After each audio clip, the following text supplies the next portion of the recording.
দেশের গ্যাস এবং এর সাথে জড়িত বিদ্যুৎ সংকট নিয়ে কয়েকদিন আগে একটা ভিডিও করেছিলাম, ভিডিও আপলোড করেছিলাম আমার এই চ্যানেলে, বেশ বিস্তারিত সব দিকে মোটামুটি আলোচনা করা হয়েছে। কিন্তু একটা ইস্যু দেখলাম রিপিটেডলি আসছে, সেটা হচ্ছে অন্তর্বর্তী সরকারের সময় তো সমস্যা হয়নি, এখন কেন হচ্ছে? আমরা তো বারবার শেখ হাসিনার সময় কালকে দায়ী করছি, এটার প্রেক্ষিতেই এই আলাপটা আসছে যে আমরা নিশ্চয়ই তাদের চাইতে লেস এফিশিয়েন্ট, আমরা পারছি না, তারা পেরেছিলেন। সেই আলাপটা একটু করা দরকার। আমার ওই ভিডিওতেও ছিল, কিন্তু আরেকটু বলে রাখা দরকার, কারণ আমি খেয়াল করছি সামাজিক মাধ্যমে অনেকে বলছেন।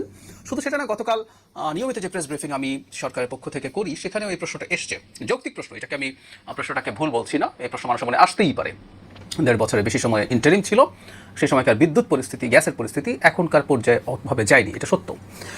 একটা জিনিস একটু মনে রাখা দরকার, ওই সময়টা কেমন ছিল আর এখন কেমন আছে, বা এই সংকটটা নতুন কী কী জিনিস যুক্ত হয়েছে, কী কী ভ্যারিয়েবলস যুক্ত হয়েছে। কিছু জিনিস ফিক্সড আছে, যেমন আমাদের নিজস্ব উৎপাদন যেটা, সেটা কম বেশি একই আছে।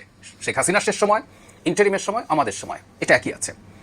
আমরা ঘাটতি মেটাতাম, ঘাটতি পূর্ণ করতে পারতাম না, ঘাটতি কমাতাম, আমরা এভাবে বলতে পারি। সেটা হচ্ছে 100 কোটি ঘনফুটের মতো গ্যাস প্রতিদিন আমরা এলএনজি থেকে গ্যাসিফাই করে কনভার্ট করে পাঠাতাম আমাদের গ্রিডে, গ্যাস গ্রিডে, পাইপলাইনে। নতুন কি ঘটেছে? একটা ঘটনা ঘটছে যেটার জন্য একটা অ্যাকিউট ক্রাইসিস হয়েছিল। সেটা হচ্ছে একটা ভাসমান যে টার্মিনাল আছে, এফএসআরইউ বলে, floating storage and regasification unit, সেটা একটা অগ্নিকাণ্ড হয়েছিল এবং সেটা ঠিক করার জনিত কারণে এটা দেরি হয়েছে ঠিক হতে। ওই সময়টা মারাত্মক অ্যাকিউট ক্রাইসিস হয়েছে, 50-60 কোটি ঘনফুট গ্যাস মুহূর্তের মধ্যে গ্রিড থেকে চলে গিয়েছিল। এটা ইন্টারিমের সময় হয়নি, আমাদের সময় হয়েছে। এটা একটা দুর্ঘটনা, এটাকে কেউ সরকারের দায় দেওয়াবেন কিনা আমরা জানি না, উচিত হবে না। সেটা ঠিক হলো, তারপরেও এখনও যেহেতু এটা নষ্ট ছিল, ঠিক ছিল না, ফলে গ্যাস আসলে, এলএনজি আসলেও সেটা আমরা গ্যাসিফাই করতে পারবো না। সেজন্য অর্ডার দেওয়ার কিছুটা সমস্যা হয়েছে, দরপত্রে কিছু সমস্যা হয়েছিল, সেটার কারণে কিছু গ্যাসের সাপ্লাই এই মুহূর্তে কয়েকদিন আর একটু লাগতে পারে, সেটার কারণে খানিকটা সংকট আছে। সুতরাং এটাও ঠিকঠাক হয়ে যাবে, আমরা ঠিক আগের অবস্থায় ফিরে যাব। তাহলে ইন্টারিমের সময় এটা হয়নি। তার চেয়ে বড় কথা, ইন্টারিমের সময় আরেকটা ঘটনা ঘটেনি, সেটা আমাদেরকে ভোগাচ্ছে এবং আমরা চাই না ভোগাক, কিন্তু এটা আরও বেশি ভোগানোর সম্ভাবনা আছে। সেটা হচ্ছে এলএনজির মূল্য বৃদ্ধি due to America Iran war. মধ্যপ্রাচ্যের যুদ্ধের কারণে এলএনজির উপরে চাপ তৈরি হয়েছে মারাত্মক। অনলাইনে প্রচুর তথ্য পাওয়া যায়, যে কেউ খুঁজে দেখতে পারবেন খুব সহজে। সেটা হচ্ছে 2025 সালে যদি যে কেউ আমরা এলএনজির ইউনিট হিসাবে মূল্য দেখি, ইউনিটের মূল্য ভ্যারি করে, আমরা নিশ্চয়ই এটা জানি। সেটা হচ্ছে দীর্ঘমেয়াদী চুক্তির জন্য একরকম দাম, সেক্ষেত্রে একটু কম দাম পাওয়া যায়, কিন্তু একটা ফিক্সড অ্যামাউন্ট কিনতে হয়। আবার স্পট মার্কেটে আপ ডাউন করে, মানে এটা একটা গ্যাম্বলিংয়ের মতো। কেউ যদি সাপ্লাই বেড়ে যায়, তখন কখনো কেউ স্পটে লং টার্ম এগ্রিমেন্টের চাইতে কম দামে পেতে পারেন। আমরা দুরকমই করেছি, ওমান এবং কাতার থেকে লং টার্ম এগ্রিমেন্ট, এখন আমেরিকার সাথে একটা এগ্রিমেন্ট হয়েছে লং টার্ম, যেগুলোতে আমরা অনেক এলএনজি আনবো, আর স্পট তো কেনা হচ্ছিলই। তো যেটা বলছিলাম, 25 সালে যে কেউ সার্চ করে দেখবেন, 10-11 থেকে শুরু করে সর্বোচ্চ $14 প্রতি ইউনিট বিক্রি হয়েছে। এটা ছিল 25 সালে। যে কেউ এখন সার্চ করে দেখতে পারেন, এই মুহূর্তে এটা $22 থেকে $24। আনবিলিভেবল বৃদ্ধি। আমরা 15 তুলনায় যদি 10 যোগ করে দিই, 66%, 66 to 70% প্রাইস ইনক্রিজ করেছে। ফোরকাস্ট ভয়ঙ্কর আছে, সেটা হচ্ছে $30 গিয়েও ঠেকতে পারে। যদি সেটা হয়ে যায়, তাহলে খেয়াল করে দ্বিগুণ হয়ে যাবে। ফলে দাম যেহেতু অনেক বাড়ছে, আমাদের আর্থিক সক্ষমতার প্রশ্ন আছে, একই সাথে প্রাপ্যতা নিয়েও সংকট আছে। যেহেতু স্ট্রেট অফ হরমুজ দিয়ে প্রচুর গ্যাস পরিবাহিত হয়, কাতারের গ্যাস এদিক দিয়ে আসে, কাতারের গ্যাস ফিল্ড ক্ষতিগ্রস্ত হয়েছে। সুতরাং আমরা চাইলেও গ্যাস ওভাবে সবসময় পাচ্ছি না, দরপত্র আহ্বান করেও গ্যাস পাওয়া নিশ্চিত হচ্ছে না সবসময়। একই সাথে আমরা মনে রাখবো, ইউরোপে শীতকাল আসছে, ফলে যেটা হয়, তারা তাদের হিটিং সিস্টেমের জন্য প্রচুর গ্যাস ব্যবহার করেন। কথা আমি আগেও একদিন বলেছি, আবার একটু স্মরণ করিয়ে দিতে চাই। রাশিয়ার ইউক্রেন আক্রমণের পর থেকে, যুদ্ধের পর থেকে রাশিয়ার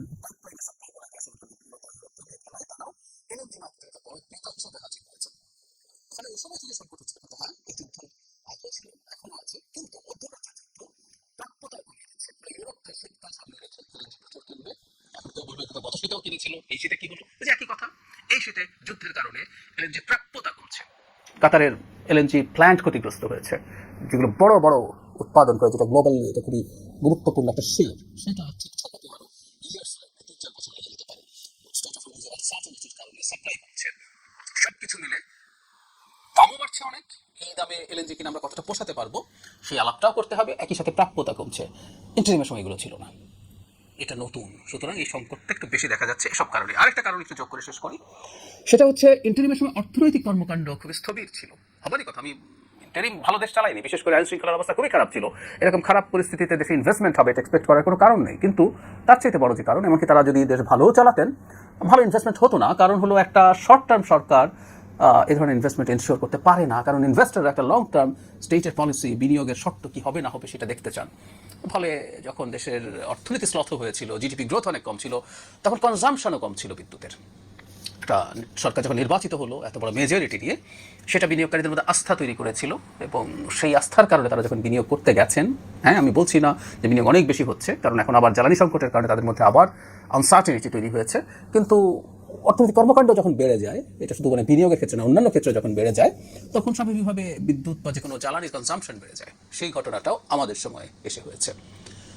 শেষ করছি একটা কথা বলে, কোনো রকম কোনো ব্যাখ্যা মানুষকে পূর্ণ শান্তি দিতে পারবে, স্বস্তি দিতে পারবে, আমরা এটা মনে করি না। তীব্র গরমে যিনি লোডশেডিংয়ের মধ্যে আছেন, তীব্র গরমের সরিয়েও যদি ব্যক্তিগত পর্যায়ে থেকে সরিয়ে রাখে, যে বিনিয়োগকারী শিল্পে, তার শিল্পে গ্যাস পাচ্ছেন না, বিদ্যুৎ পাচ্ছেন না, সেই জিনিস যদি না পেয়ে থাকেন, তার যে লোকসান হয়, তার যে ঋণের ইনস্টলমেন্ট দিতে সমস্যা হয়, তিনি তার শ্রমিককে বেতন দিতে পারছেন না, সেটার জন্য যে চাপের সম্মুখীন হন, বা একজন ক্ষুদ্র ব্যবসায়ী যিনি ছোটো একটা ব্যবসা করেন, ছোটো একটা ফ্যাক্টরি করেছেন, যিনি এমন কোনো সাধারণ দোকান হলে তাও এটা সেটা বাতি দিয়ে করা যায়, কিন্তু যেটাতে ইলেকট্রিসিটি লাগে, একটা ফটোকপিয়ার যারা আছে, যিনি দোকানে ফটোকপি করে ব্যবসা করেন, তিনি যেটা করতে পারছেন না, একজন সিএনজি চালক যিনি সিএনজি গ্যাস ছাড়া কোনোভাবেই তার উপার্জনই করতে পারেন না, সেই মানুষগুলোর দুঃখ বা কষ্ট এতে পুরো শেষ হয়ে যাবে না, তার কষ্টটা থাকবে, এবং তারা সরকারকে এটার জন্য রেসপন্সিবল করার প্রবণতা থাকবে। এই বাস্তবতা মেনেও এইটুকু আমরা চাই জনগণের কাছে, আমাদের প্রতি খানিকটা কাইন্ড যেন থাকেন। সরকার সব রকমভাবে চেষ্টা করছে এই সংকট মোকাবেলার জন্য। কয়লা ভিত্তিক বিদ্যুৎ কেন্দ্রের উৎপাদন বাড়ানোর চেষ্টা হচ্ছে, ফার্নেস অয়েল দিয়ে আবার বিদ্যুৎ উৎপাদন বাড়ানোর চেষ্টা আছে, মধ্যমেয়াদে এবং দীর্ঘমেয়াদের জন্য গ্যাসকূপ খনন হচ্ছে, 150টা গ্যাসকূপ নতুন খনন বা পুনঃখনন হচ্ছে। ইন্টারিমের সময় এই কাজটাও যদি শুরু হতো ভালোভাবে, ফুল ফ্লেজেড, 1.5 বছরের কাজ অনেক এগিয়ে থাকতো, কিন্তু সেটাও হয়নি। আমরা সেটা করতে যাচ্ছি। ভোলার গ্যাস আনার জন্য বিপুল ব্যয় একটা প্রজেক্ট নিয়ে আছে, যেখানে পাইপলাইনে করে ভোলাতে গ্যাস আছে, সেটা নানান দ্বিধাদ্বন্দ্ব ছিল কীভাবে ভূখণ্ডে আনা হবে, মূল ভূখণ্ডে, সেটা এলএনজি না পাইপলাইন, শেষ পর্যন্ত এই সিদ্ধান্ত হয়েছে। ফলে একটু সময় লাগবে, ধাপে ধাপে পরিস্থিতি আসলে উন্নতির দিকে যাবে, 2 বছর নাগাদ বেশ ভালো একটা পরিস্থিতিতে আমরা যাবো, এই প্রত্যাশা আমরা করছি।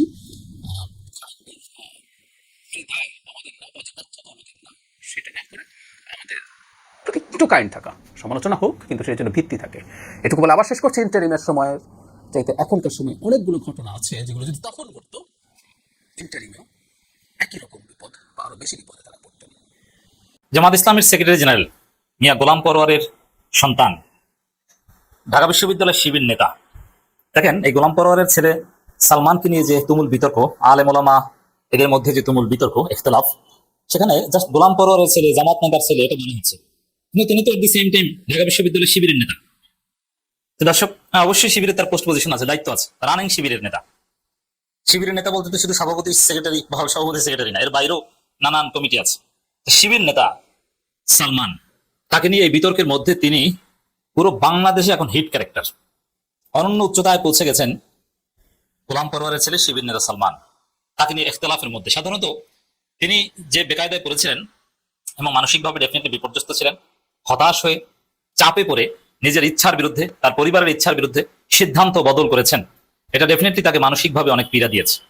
কারণ তিনি এই মিউজিককে জায়েজ মনে করতেন বলে তার পরিবার অনুমতি দিয়েছে বলেই তো এই পর্যায়ে এসেছে এবং মিউজিক ডিপার্টমেন্টে ভর্তি হয়েছে। পরিবার না চাইলে তো এটা হতো না, তারা হারাম মনে করলে এটা অনুমতিও দিতেন না। দর্শক, তো এখানে এই মানসিকভাবে বিপর্যস্তকর একটা পরিস্থিতিতে আমরা দেখলাম ভিন্ন চিত্র। দিনভর সালমানকে নিয়ে যে আলোচনা, এবং যত মানুষ মেধাবীরা তার পাশে দাঁড়িয়েছে, আলেম ওলামাদের একটা বিরাট অংশ তার পাশে দাঁড়িয়েছে, এটা সালমানের আত্মবিশ্বাস অনেক দূর বাড়িয়ে দিয়েছে। অ্যাট দি সেম টাইম আজকের এই বিতর্কের দিনে, সালমানকে নিয়ে নেতিবাচক চর্চার দিনে, সালমানকে শিবির পারফর্ম করার সুযোগ দিয়েছে। শিবিরের একটা গান প্রোগ্রামে, এনসিপি তাদের একটা গান প্রোগ্রামে সালমানকে পারফর্ম করার সুযোগ দিয়েছে। একদম নাহিদ ইসলাম থেকে শুরু করে পুরো এনসিপি নেতৃত্ব পাশে ছিলেন, তাদের মধ্যে পারফর্ম করেছেন এনসিপি অফিসে তাদের একটা প্রোগ্রামে। ডাকসু বিবি সাদিক ক্যাম্প থেকে শুরু করে ঢাকা বিশ্ববিদ্যালয়ের শিবিরের গুরুত্বপূর্ণ সব নেতারা, কেন্দ্রীয় শিবিরের অনেকে সরাসরি সালমানের গান পাবলিশ করে এবং দলিল ভিত্তিক গানটা বক্তব্য উপস্থাপন করে তার পাশে দাঁড়িয়েছে, ক্লিয়ার বক্তব্য দিয়েছে। বিশেষ করে ঢাকা বিশ্ববিদ্যালয়ের শিবির নেতারা ক্লিয়ার বলেছে এবং তারা দলিল দিয়েছে যে মিউজিককে কেন ঢালাও হারাম বলা যাবে না। আপনি সতর্কতার কারণে আপনি নিজে অ্যাভয়েড করতে পারেন, কিন্তু সিদ্ধান্ত চাপিয়ে দেওয়া কেন উচিত না। সালমান কোনো পাপ কাজ করেনি, এটা ঢাকা বিশ্ববিদ্যালয়ের শিবিরের ছেলেরা স্ট্রংলি আর্গুই করেছে। এটা সালমানের একটা বড় অর্জন এবং এই বিষয়টা তাকে আরো হিট করেছে। দেখেন, সালমানকে নিয়ে আলেম ওলামাদের একটা অংশের যে আপত্তি, হ্যাঁ তাদের নিয়ত ভালো, এটা তাদের ইস্তেহাদ, কিন্তু তারা ফতোয়া দিতে যে প্রান্তিক পর্যায়ে চলে গেছে, আমি মনে করি তারা প্রান্তিক পর্যায়ে চলে যাওয়ায় তাদের ফতোয়া ব্যাকফায়ার করেছে এবং বুমেরাং হয়েছে। যারা সালমানের মিউজিক বা মিউজিক সহ ইসলামী গানকে হারাম ফতোয়া দিয়েছেন সরাসরি, তো প্রথম কথা হচ্ছে তাদের ফতোয়া কার্যকর হয়নি, কারণ যে প্রজন্মের উপর এই ফতোয়াটা দিয়েছেন সেই প্রজন্ম এই ফতোয়া মানেনি। তারা মানছে ইউসুফ আল কারজাবির ফতোয়া। শুধু ইউসুফ আল কারজাবি না, একদম মুতাকাদ্দিমিন আলেমদের মধ্যেই একটা অংশ মিউজিককে শর্ত সাপেক্ষে জায়েজ বলতেন। বিশেষ করে সুফিদের একটা ধারা একদম প্রাচীনকাল থেকে ছিল, যারা মিউজিককে জায়েজ বলে আসছেন, চর্চা করে আসছে। ইমাম গাজ্জালি আলিয়াহু তার একটা কিতাব আছে উলুমুদ্দিন নামে আর কি, কিতাবটা আমি পড়েছি কিন্তু নামটা এখন আই ক্যানট রিমেম্বার। তিনি এটার পক্ষে অনেক দলিল দিয়েছেন, আর অনেক বড় বড় আলেম এটার পক্ষে দলিল দিয়েছেন, এবং এটাকে সরাসরি অনেকে হারাম বলেছেন। অতএব এটা একটা ইখতিলাফি মাসালা। আর ইখতিলাফি মাসালা কিন্তু উসুল হচ্ছে আপনি প্রান্তিক পর্যায়ে যেতে পারবেন না, আপনি ভিন্ন মতকে রেসপেক্ট করতে হবে। তো ঠিক আছে, আমি এটাকে জায়েজ মনে করি না, কিন্তু কেউ কেউ জায়েজ মনে করেছেন। তো সেখানে জামাতপন্থী আলেমদের যেখানে উদার হওয়ার কথা, ভিন্ন মতকে রেসপেক্ট সহ ফতোয়া ক্রিয়েট করা উচিত ছিল, কিন্তু না, তারা অন্যান্য কনভেনশনাল ট্র্যাডিশনাল উলেমাদের মতো প্রান্তিক পর্যায়ে চলে গেছে, যার ফলে ফতোয়া ব্যাকফায়ার করেছে। এখন জামাতের আলেমদের ফতোয়া যদি শিবিরের ছেলেরা না মানে, তারা যদি আলেমদের ফতোয়া বিশ্ববিদ্যালয় পড়ুয়া ছেলেরা রিফিউট করে, এটা ওই আলেমদের জন্য একটা চরম অবমাননাকর বিষয়। সেটাই ঘটেছে। ঢাকা বিশ্ববিদ্যালয়ের ছেলেদের সাজ্জাদ খানের বক্তব্য শিবিরের ছেলেরা প্রচার করছে, এবং আমি নাম বলতে পারি যে সেক্রেটারি মেম্বার যারা আছে অধিকাংশই সরাসরি সালমানের পক্ষে বক্তব্য দিচ্ছে, এবং তাদের ইন্টারনাল বিভিন্ন হোয়াটসঅ্যাপ গ্রুপে তারা সালমানের পক্ষে বলছে, এবং মিউজিক সরাসরি হারাম এই কথা না বলার পক্ষে তারা এটাকে ইখতিলাফি মাসালা হিসেবে তারা দেখতে চাচ্ছে, এবং উদারতার সুযোগ তারা রাখতে চাচ্ছে। মানে জামাতপন্থী আলেমদের ফতোয়াই তারা মানছে না। শেষ পর্যন্ত আলেমদেরই একটা অংশ, যেমন একটা ভারসাম্যপূর্ণ লেখা দিয়েছেন মুফতি আলী হাসান ওসামা, তিনি কিন্তু এই ইখতিলাফকে স্বীকার করেছেন। তিনি একদম পরিশেষে মিউজিক এড়িয়ে চলার কথাই বলেছেন, সেটা তো আমরাও বলি, ওটা একদম হারাম এ কথা তিনি বলেননি। It's very significant. হারাম বলার, এড়িয়ে চলার চিন্তা ইত্যাদি ইত্যাদি। এখন আমি কিছু আনপ্লেজেন্ট কথা বলবো। দর্শক দেখেন কিভাবে জামাতপন্থী আলেমদের ফতোয়া ব্যাকফায়ার করেছে, আর সালমান হিট হয়ে গেছে, সালমানের জনপ্রিয়তা বেড়েছে, তার গান সবাই এখন শুনছে সার্চ দিয়ে, এবং তার ফলোয়ার বেড়েছে, এবং পোস্ট করছে ফেসবুকে, তার প্রতি একটা আলাদা আকর্ষণ ফিল করছে, ইত্যাদি ইত্যাদি।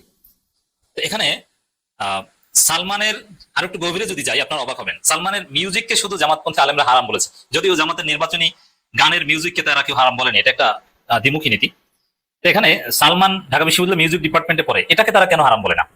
আবার সালমান আজকেও ফতোয়ার পরও যেসব গান আজকে গিয়েছে, আজকে ফতোয়ার পর, গতকাল রাত থেকে ফতোয়ার ঝড়, যদিও বেশ কয়েকদিন যাবতই, কিন্তু সালমান পিছু হতে বাধ্য হয়েছে গতকাল রাতে।